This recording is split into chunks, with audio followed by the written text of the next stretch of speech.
수많은 것들을 경험하며 우리가 살아가죠. 세상을 70년 넘게 살아오신 분, 또는 50년, 40년, 20년, 아니면 10대인 청소년들의 삶에서도 우리는 정말 많은 것들을 경험합니다. 그리고 누구의 삶도 그렇듯이 가장 치열한 시간들을 보내고 있는 그때가 지금이라고 생각합니다. 지금 우리 대한민국 공동체가 너무나 힘들어하고 있죠.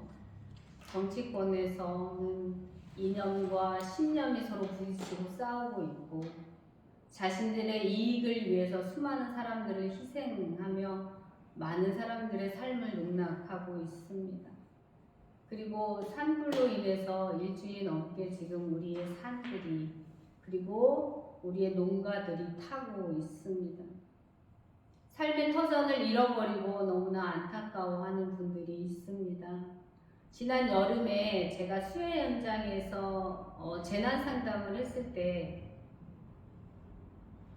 가족들 모두가 다 고통당하는 것을 봤고, 그리고 아파하는 것을 목격했습니다. 아마 지난번 그 수해 현장에 있던 많은 분들이 그러했듯이 이번에 화마의 현장에도 정말 아픔과 고통이, 그리고 삶의 터전을 다 잃어버리신 분들의 그 낭망함이 얼마나 클지가 느껴집니다. 지금 우리가 서 있는 이곳은 너무나도 평화로워 보이지만 다른 곳에서는 눈물과 슬픔과 고통의 소리들이 들려올 것입니다. 아무리 힘들어도 우리는 우리의 삶을 살아가죠. 어떤 이는 비통한 모습으로 살아가기도 하고, 또 어떤 이는 그 비통함이 힘들어 지쳐있지만 자신의 삶을 받아들이며 살아가는 사람 또한 있습니다. 그리고 어떤 이는 이 또한 지나가리라는 마음으로 그 힘든 걸음을 지나가고 있는 분들도 있을 겁니다.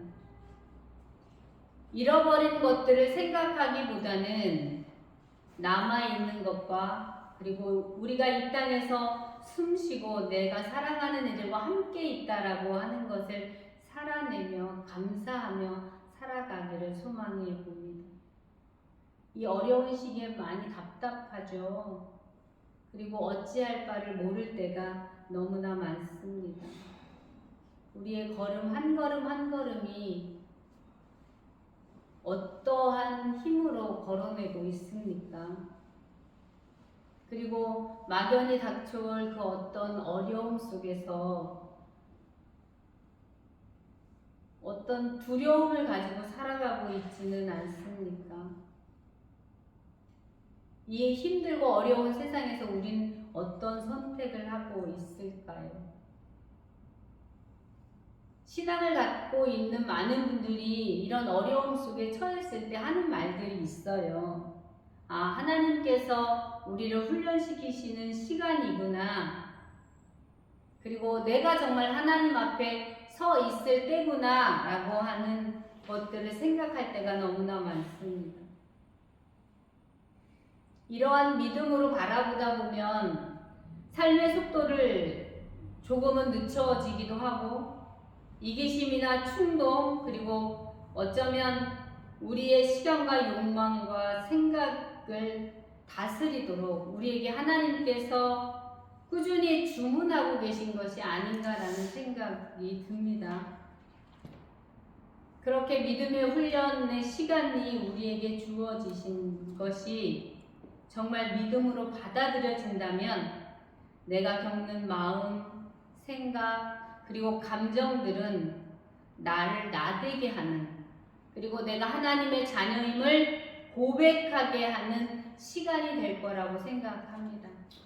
그리고 그것이 바로 하나님께서 나를 훈련하시는 방법이구나라고 하는 걸 깨닫게 되겠죠. 믿음이 좀 더 성숙해질 것이고, 하나님을 의지하는 그 마음이 더 간절해질 것이고, 그리고 우리는 앞을 향해서 한 걸음 더 나아가게 될 것입니다. 오늘 본문 말씀의 다윗은 수많은 일들 중에서 정말로 어느 때까지입니까? 라고 하는 외침을 외치고 있습니다. 아마 이 소리는 다윗 스스로도 그렇지만 우리도 하나님 지금 너무 힘이 듭니다 라고 하는 표현을 아마 어느 때까지라는 말로 표현하고 있지 않을까요? 누구도 피해갈 수 없는 수많은 상황 속에서 우리는 정말 상처를 받기도 합니다. 그런데 이러한 많은 일들 속에서 우리는 바라보며 관점을 바꿀 필요성도 있죠. 고통에 초점을 맞추기보다는 그것에 담긴 가능성에 눈을 돌리고 이 힘든 상황을 나대게 하는 훈련이라고 하는 그 믿음을 가지고 받아들인다면 우리는 문제 앞에서 주저앉거나 넘어지지 않을 겁니다. 힘에 겨운 훈련의 상황이 우리에게 다가올 때 그 문제에 매몰되는 것이 아니라 주님의 은혜가 있고 하나님과 함께 하던 그 자리를 기억하며 우리는 무릎 꿇는 시간이 필요하죠. 헨리 나우엔이라고 하는 신학자는 기도를 이렇게 말합니다. 제가 정말 은혜 받은 이야기인데요. 하나님을 내 맥박과 호흡 속으로, 생각과 감정 속으로, 청각과 시각과 촉각과 미각 속으로, 내 모든 세포막 속으로 받아들이는 것이다 라고 고백하고 있습니다. 이렇게 내 안에 계신 하나님께 내가 눈을 뜰 때 주변과 세상에 계신 하나님도 바라볼 수 있다고 말하고 있는 거죠. 우리는 기도하면서 정말로 내 호흡 속에, 내 맥박 속에, 내 생각과 감정 속에 그 모든 것들로 하나님을 채울 수 있었는지 기억해 보면 아마 그럴 수 없었을 때가 너무나도 많습니다. 내 안에서 역사하시는 하나님을 발견할 수 있어야 타인 속에 역사하시는 하나님을 또한 볼 수 있고 그것을 보면서 그를 존중할 수 있다라고 하는 생각을 하게 돼요. 상담을 하면서 많은 분들의 삶을 이렇게 들여다보면 어떻게 저렇게 살 수 있을까라는 생각을 할 수 있을 때가 너무나 많아요. 그런데 내가 느낀 하나님, 내가 만난 하나님이 있기 때문에 어쩌면 저 속에도 하나님이 계시고 저들의 모습 속에도 하나님의 형상이 있다라고 하는 그 확신이 가져지는 순간 내 앞에 계신 분이 너무나 귀하고 너무나 사랑스럽고 하나님의 존재를 그 안에서 느낄 수 있는 은혜의 시간들이 너무나도 많습니다. 아마 그것은 하나님께서 저에게 주신 은혜라고 생각합니다. 그리고 내가 평안해야 세상의 많은 것들을 평안하게 볼 수 있다는 이야기도 될 수 있겠죠. 세상이 너무나 어지럽고 내 마음이 너무나 복잡하고 그리고 되어지는 수많은 일들로 인해서 내가 너무나 많은 스트레스 상황에 놓여 있다면 아마 내가 세상을 보는 눈이 편하지 않을 거예요. 그리고 그 안에 원망과 불평들이 많이들 섞여 나오겠죠. 그래서 우리는 헨리 나우엔이 기도라고 하는 것을 그렇게 정의했던 것처럼 나의 삶 속에 온전히 함께 하시는 하나님의 그 모든 것으로 젖어 있어야 될 필요성을 요즘 수많이 더 많이 느끼고 있습니다. 그리고 교회가 있기 때문에 함께 하시는 우리 목사님들이 계시고 사모님이 계시고 성도님들이 계시기 때문에 어쩌면 힘을 낼 수 있는 그러한 시간이라고 생각합니다.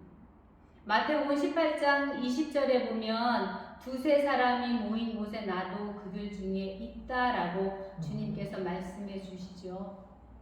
우리 교회 빈자리가 많다고 하지만 우리 둘셋이 모인 우리의 호흡 속에 하나님은 함께 하시고 우리의 만남의 교제 속에 하나님은 우리와 함께 하시며 이 만남 안에서 우리를 위로하기를 원하고 계십니다.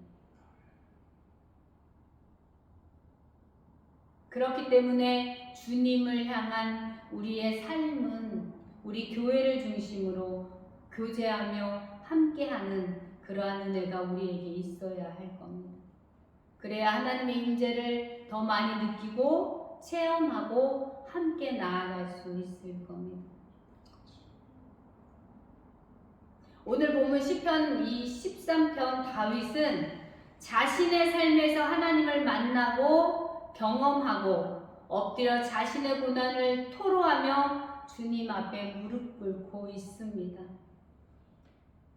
고통당하는 자의 부르짖음과 하나님께 대한 호소가 아주 대조적으로 잘 나타나고 드러나 있습니다.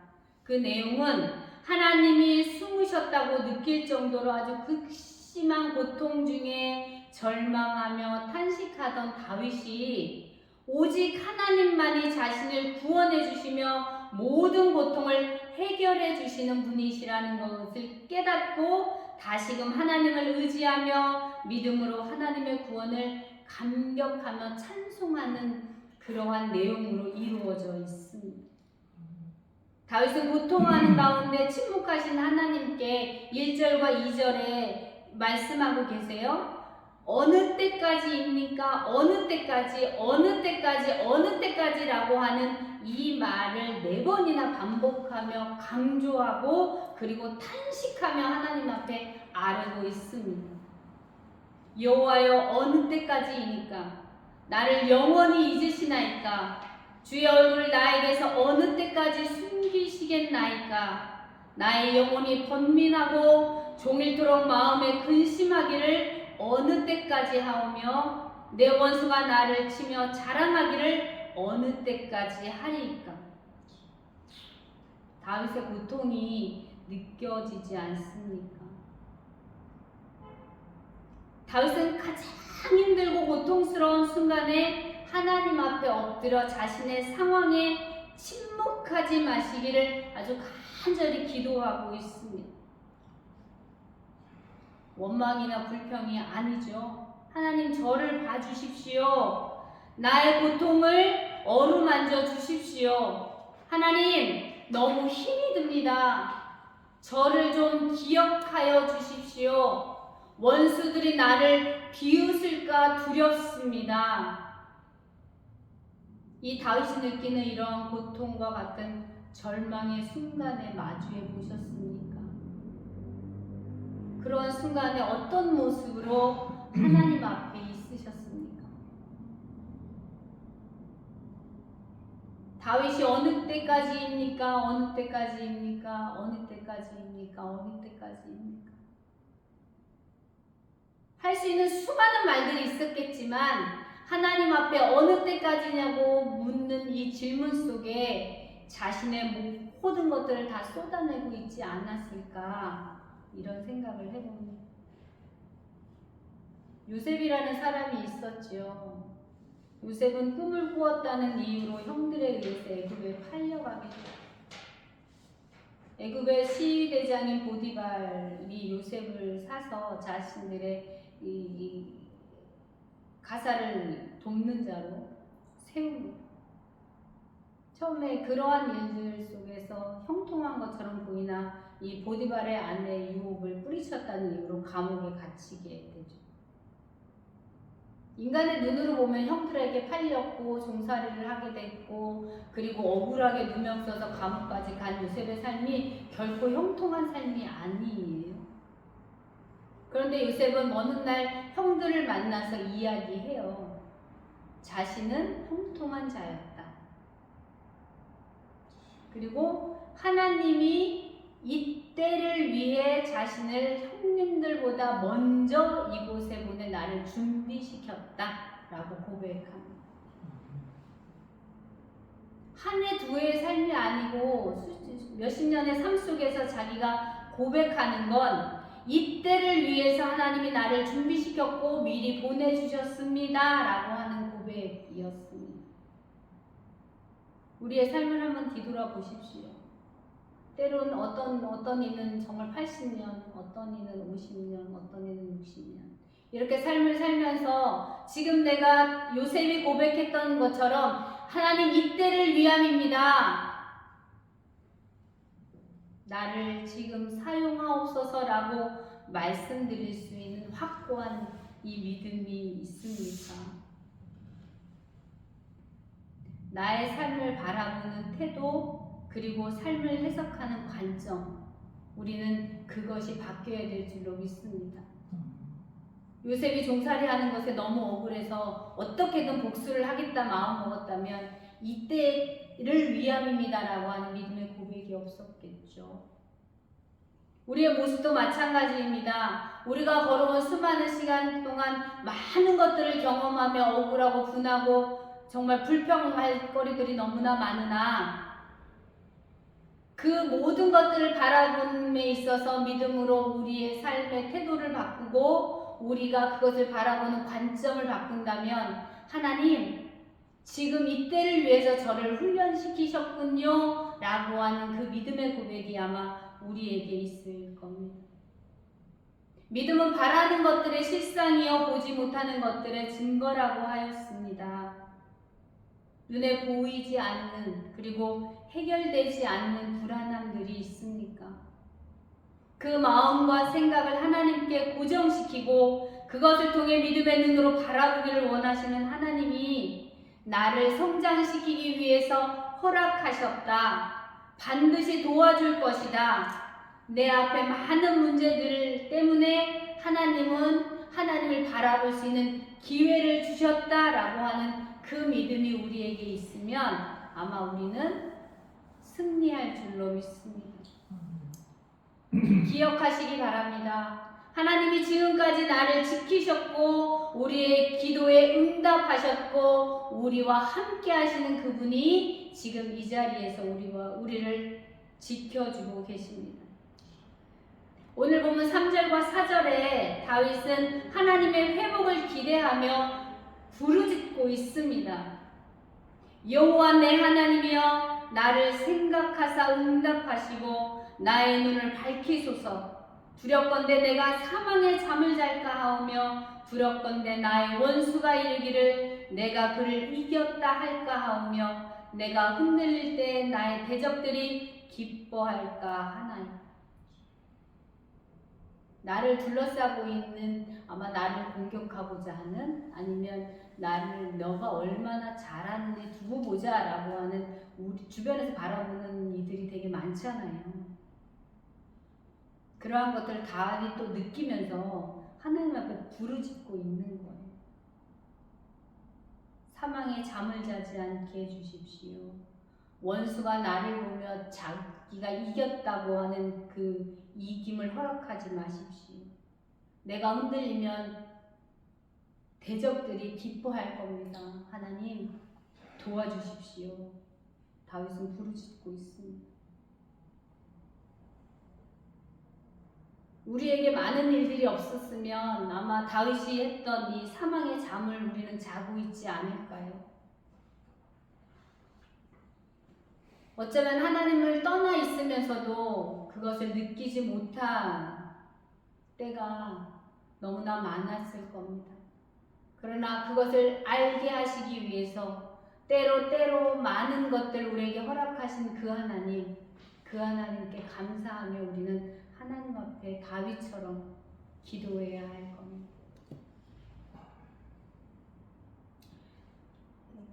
많은 시간 동안 신앙생활을 하면서 저도 신앙생활을 한 지가 한 40년이 넘었는데 그때 보면 지금 동창들을 만나면 넌 아직까지 교회 다니니? 라는 얘기를 되게 많이 들어요. 그때도 너무 열심히 했는데 넌 아직까지 교회 다니니? 제가 목사가 된 거를 그들은 모르긴 하지만 종종 그런 질문을 합니다.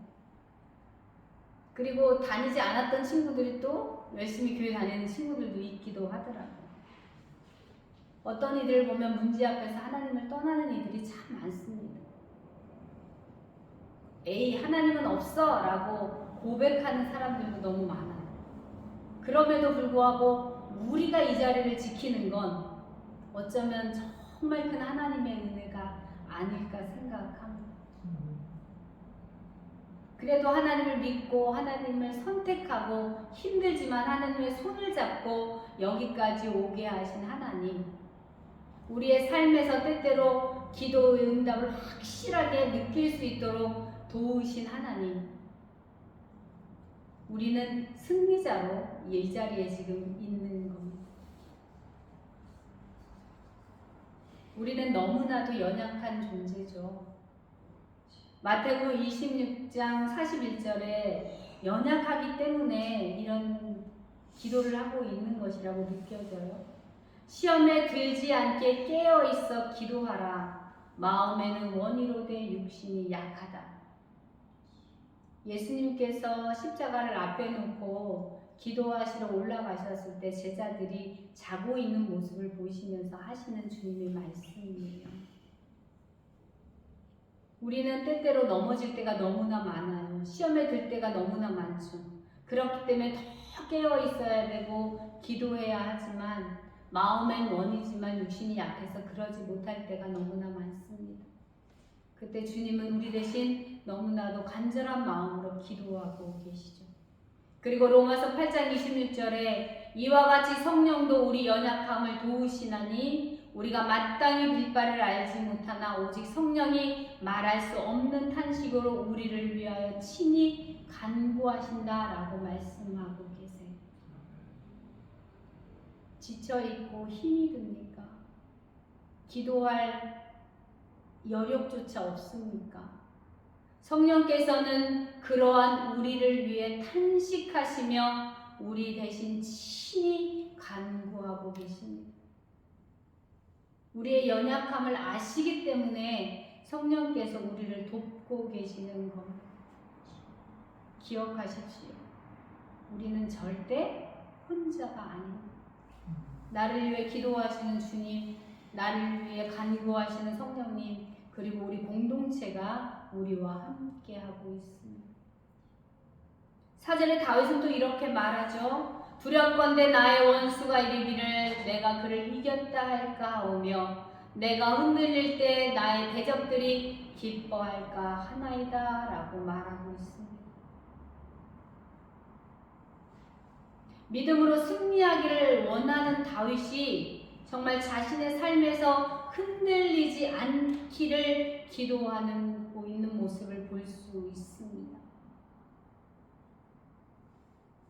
우리의 삶에서 우리가 흔들리면 우리의 대적들이 그들이 이겼다고 착각하며 기뻐할 거라고 하는 이야기를 하고 있어요.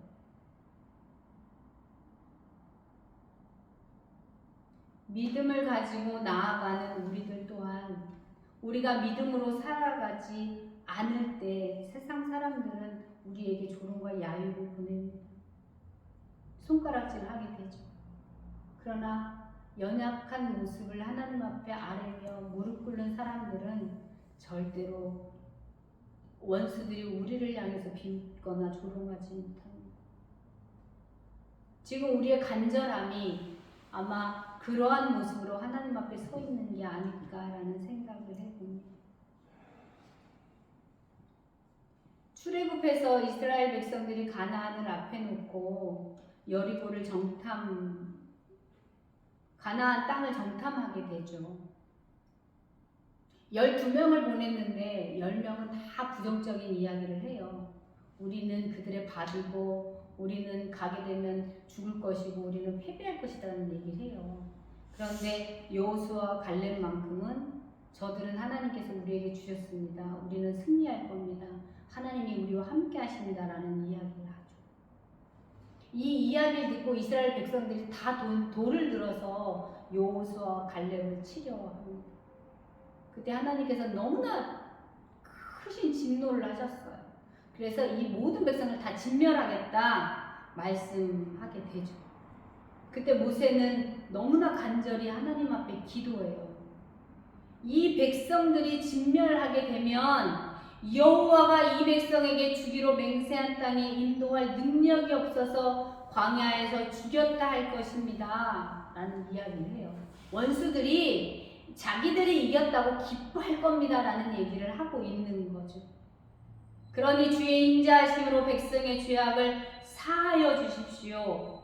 모세는 원수들로 하여금 하나님의 이름이 함부로 불려질 것에 대한 염려를 하며 하나님 앞에 그들을 살려달라고 기도합니다. 우리가 말씀대로 살아가지 못하고 세상을 쫓아 살아가면서 원망이나 불평의 삶을 살아간다면 아마 원수들은 우리를 보며 기뻐하겠죠. 그리고 우리의 눈앞에 두고 얘기는 하지 않겠지만 조롱하게 될 겁니다. 그렇기 때문에 다윗은 흔들림 없는 믿음을 가지고 나아갈 힘을 달라고 기도하고 있습니다. 그리고 오늘 본문 5절과 6절의 말씀을 통해 주의 구원을 기뻐하며 주님 주시는 은혜로 찬송하리로다 라고 다짐하고 있습니다. 나는 오직 주의 사랑을 의지하였사오니 나의 마음은 주의 구원을 기뻐하리이다. 내가 여호와를 찬송하리니 이는 주께서 내게 은혜를 베푸심이로다. 우리가 기뻐할 수 있는 이유는 세상에 있는 것들이 채워짐으로 인해서 기뻐하기보다는 주님의 사랑을 의지하기 때문에 우리는 기뻐할 수 있습니다. 세상에 많은 것들을 아무리 채워진다 해도 우리의 모든 것, 우리의 마음조차 다 채워지지는 않을 겁니다. 오직 주님만이 우리 안에 있는 모든 것들을 다 채워주실 수 있는 분입니다. 주님의 사랑이 있기 때문에 우리는 기뻐할 수 있습니다. 그리고 우리는 구원받은 백성이기 때문에 기뻐할 수 있습니다. 육에 속한 사람들은 땅에 있는 것에 근심하고 걱정하고 슬퍼하고 불안을 품고 있기 때문에 기뻐할 수 없죠. 그러나 주님께서 그 모든 것을 십자가에서 이기신 분이 우리에게 주신 소망, 천국을 소망하며 살아갈 수 있도록 허락하신 이 삶을 통해서 우리는 기뻐하며 나아갈 수 있습니다.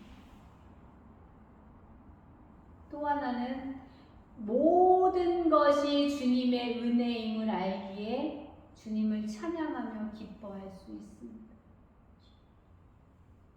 우리의 고개를 자꾸 땅을 바라보며 세상에 눈을 두고 있으면 정말 삶 속에서 기뻐할 게 하나도 없어요. 당장 우리의 현실이 눈에 들어올 것이고 내일 무엇을 먹고 살아야 될까가 눈에 들어올 것이고 내 아이들의 안위가 눈에 들어올 것이고 그리고 세상에서 성공하지 못한 나의 연약함들이 눈에 들어올 거예요. 그래서 우리는 늘 앞날이 불안하고 그리고 내가 어찌할 바 알지 못하는 것을 부여잡고 사느라 기쁨을 제대로 누릴 수 없죠. 주님 한 분이 우리 안에 온전히 함께 하심을 안다면 우리는 정말 기뻐할 수 있습니다. 세상 것에 눈을 돌리는 것이 아니라 주님이 나와 함께 하심에 감사할 수 있기 때문이죠.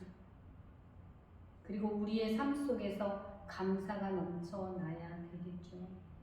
제가 만나는 많은 분들은 감사보다는 화와 원망과 불평과 고통과 슬픔에 대한 이야기를 합니다.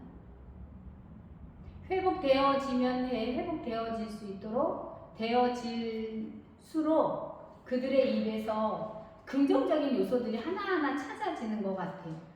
그러면서 회복이 되어져 가더라고요. 그리고는 그러네요. 저도 이것이 너무 좋았던 것이 있었고 이것이 감사한 일이 있었고 앞으로 이런 것들도 일어날 수 있겠네요 라고 하는 작은 희망들이 그 안에 이렇게 생기게 되면 그들의 삶에 원망하고 불평하고 화나고 불안했던 것들이 서서히 이렇게 줄어져 가는 것을 볼 수가 있어요. 그래서 감사가 회복되면 우리 삶의 기쁨은 훨씬 더 넘쳐날 겁니다. 세계대전 때 유태인들이 아우슈비츠 수용소에 gat혀 있었잖아요. 그때 6월절에 그들이 이렇게 꼭 찬양하는 노래가 있었다고 얘기해요. 그것은 아니마민이라고 하는 아주 아름다운 감동적인 노래인데 그 아니마민을 히브리어로 아니마민이 어떤 뜻이냐면 나는 믿는다라고 하는 뜻이라고 해요.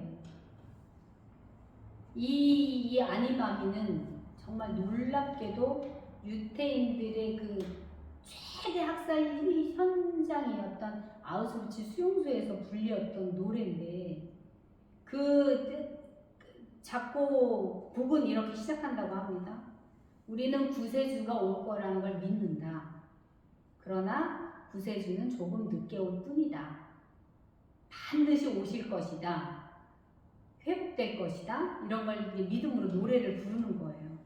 그러면서 가스실로 실험대로 총살 현장으로 이렇게 행진해 나아갔다고 합니다. 그때 유태인 수용소에 외과 의사 한 분이 수용이 되었는데 그가 그런 노래를 부르면서 가스실로 향하는 죽음을 향해 가고 있는 동료들을 보면서 아, 나도 이제 멀지 않아 가겠구나 라는 생각을 하면서 그는 어떤 행동을 했냐면 유리 조각 하나를 이렇게 잘 갈아서 매일매일 아침마다 수염을 깎고 자기의 삶을 시작했다고 합니다. 그리고 정말 그곳에서는 노동이 너무나 심하고 먹는 것들은 주지 않기 때문에 늘 지쳐있잖아요.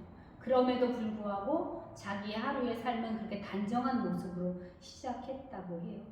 그러면서 그는 이 아니마민이라는 이 곡을 가사를 바꿔 불렀는데 어떻게 바꿔 불렀냐면 난 구세주가 오시라는 걸 안다. 그리고 믿는다.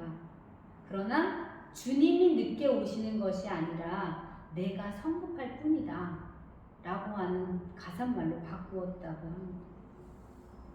그는 죽고 싶을 정도로 엄청난 고통이 자신을 억누를 때 정말 아주 이를 악무는 그 인내심을 가지고 그 유리 조각을 쥐어짜면서까지도 자기는 그것을 참아냈다고 합니다.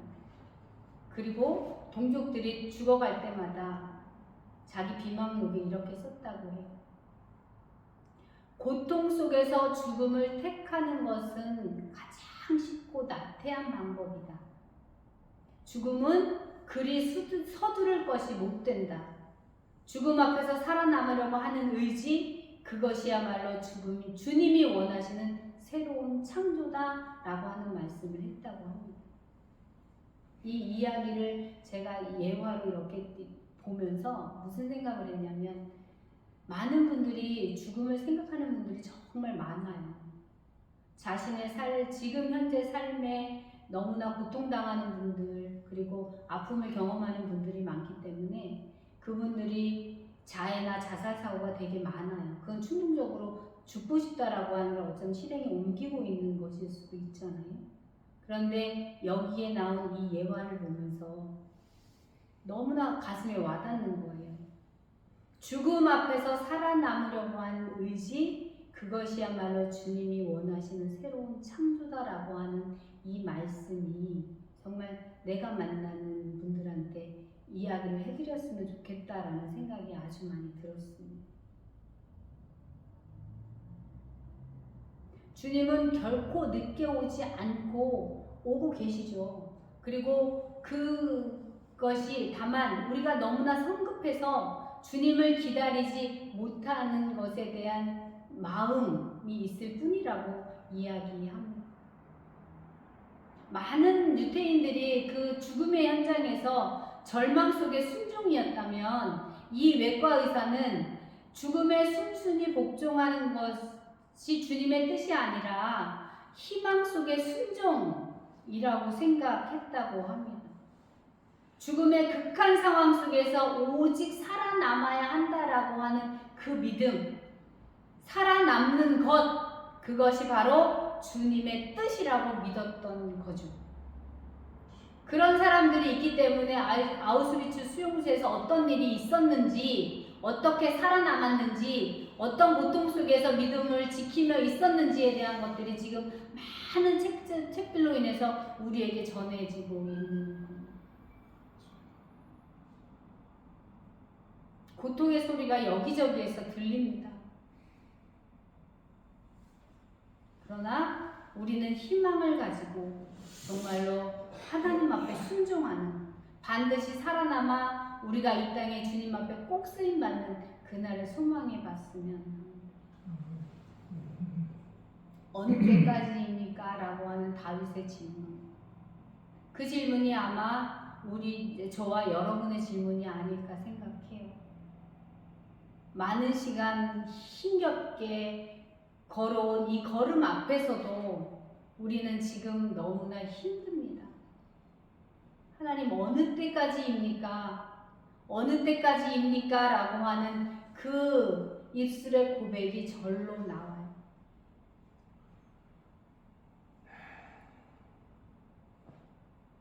가장 힘들고 고통스러운 그 순간에 하나님 기억해 주십시오. 그리고 얼굴을 숨기지 말아 주십시오. 원수들의 조롱거리가 되지 않게 해주십시오. 하나님을 영화롭게 해드릴 수 있도록 하나님 은혜를 주옵소서라고 다윗이 고백하죠. 이 고백이 저와 여러분의 고백이 되었으면 좋겠습니다. 하나님을 찬양할 수 있고 우리의 삶을 온전히 하나님 앞에 다 드려 하나님의 영광을 드러내는 날을 반드시 우리에게 하나님께서 허락하실 겁니다. 기도하겠습니다. 하나님 감사합니다. 힘든 순간을 보내면서 어느 때까지입니까? 너무나 힘이 듭니다. 서 있어 걸을 수 없는 나의 상황을 하나님 아시지요. 주저앉고 싶을 때가 너무나 많습니다. 어느 때까지입니까? 일어날 힘을 주시고 나를 통해 원수들이 조롱하지 않도록 하나님 도우시며 우리의 온전한 삶이 하나님을 영화롭게 할 수 있도록 주님 도와주옵소서. 힘들고 어려운 발걸음 속에서 힘주시는 하나님을 의지하며 한 걸음 한 걸음 묵묵히 걸어갈 수 있는 능력을 허락해 주시길 원합니다. 헨리 나우엔이 고백했던 것처럼 하나님을 내 맥박 속에, 내 숨 속에, 나의 미각 속에, 청각 속에, 나의 세포 하나하나 속에 다 받아들이고 느낄 수 있는 그런 삶을 살아갈 수 있도록 하나님 도와주옵소서. 이 시간 진정 하나님을 의지하며 하나님 앞에 호소하는 우리들의 기도를 응답하여 주옵소서. 감사드리며 예수님 이름으로 간절히 기도합니다. 아멘.